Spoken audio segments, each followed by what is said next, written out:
ನನ್ನಂತರು ಎಷ್ಟು ಜನ ಮುಳುಗೋದ್ರು ನಮಗೆ ಜ್ಞಾಪಕ ಇರ್ಬೋದು.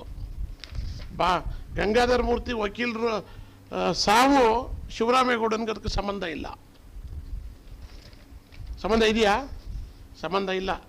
ಕೋರ್ಟಲ್ಲಿ ನಾವು ಗೆದ್ದಾಗಿದೆ.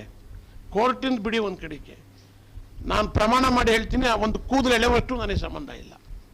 ಆದರೆ ನನ್ನನ್ನು ಜೈಲಿಗೆ ಕಳಿಸೋದಕ್ಕೆ ನಮ್ಮ ದೊಡ್ಡಗೌಡರು 8 ಕಿಲೋಮೀಟ್ರ್ ಪಾದಯಾತ್ರೆ ಫೋಟೋನ ಹೆಂಗೆ ತಲೆ ಮೇಲೆ ಹೊತ್ಕೊಂಡು 8 ಕಿಲೋಮೀಟ್ರ್ ಪಾದಯಾತ್ರೆ ಮಾಡಿದ್ದನ್ನು ಮಂಡ್ಯ ಜಿಲ್ಲೆ, ಈ ರಾಜ್ಯದ ಜನತೆ, ರಾಷ್ಟ್ರದ ಜನತೆಗೆ ನಾನು ಜ್ಞಾಪಕ ಮಾಡ್ತೀನಿ.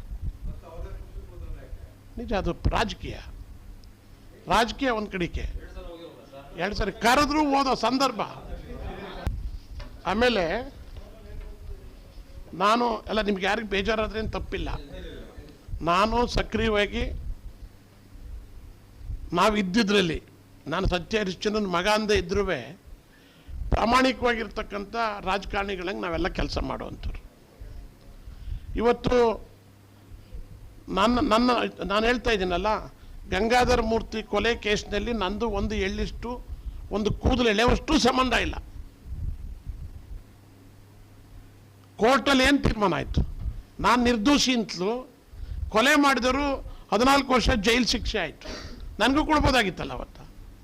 ಯಾತಕ್ಕೆ ಮಾತು ಹೇಳ್ತೀನಿ ಅಂದರೆ, ದೊಡ್ಡಗೌಡ್ರಿಗೆ ಗೊತ್ತೋ ಗೊತ್ತಿಲ್ವೋ, ಅಥವಾ ನಮ್ಮ ಪಕ್ಷವನ್ನು ಮೇಕೆತ್ಕೊಂಡು ಹೋಗ್ಬೇಕು ಅಂತಲೋ, ನಮ್ಮಂಥವ್ರ ಮೇಲೆಲ್ಲ ತುಳಿದು ಮಾಡಿದಂಥ ಪಾಪ ಇವತ್ತು ಈ ವಯಸ್ಸಿನಲ್ಲಿ ಇಂಥದನ್ನೆಲ್ಲ ನೋಡ್ತಕ್ಕಂಥ ದೌರ್ಭಾಗ್ಯ ಅವರಿಗೆ ಬಂತಲ್ಲ ಅಂಥೇಳಿ ನಾವೆಲ್ಲ ನಾವೇ ಗೌಡ್ರ ಬಗ್ಗೆ ಮುರುಕ ಮಾಡ್ತಾ ಇದ್ದೀವಿ. ಇವತ್ತು ನಾನು ಒಬ್ಬನೇ ಅಲ್ಲ, ನಾವು ಕರ್ನಾಟಕ ರಾಜ್ಯದಲ್ಲಿರ್ತಕ್ಕಂಥ ನಮ್ಮ ಮೇಜರ್ ಆಗಿ ಒಕ್ಕಲಿಗ ಕಮ್ಯುನಿಟಿಯವರು ಭಾಳ ತುಳಿತಕ್ಕೊಳಗಾಗಿರ್ತಿದ್ದು ಈ ಪಕ್ಷದಿಂದಲೇ. ಇವರು ಪಕ್ಷ ನಮಗೂ. ಸುದ್ದಿ 3 ವಾಹಿನಿಯ ಹೆಚ್ಚಿನ ಮಾಹಿತಿಗಾಗಿ ಸಬ್ಸ್ಕ್ರೈಬ್ ಆಗಿ ಹಾಗೂ ಬೆಲ್ ಬಟನ್ ಒತ್ತಿ.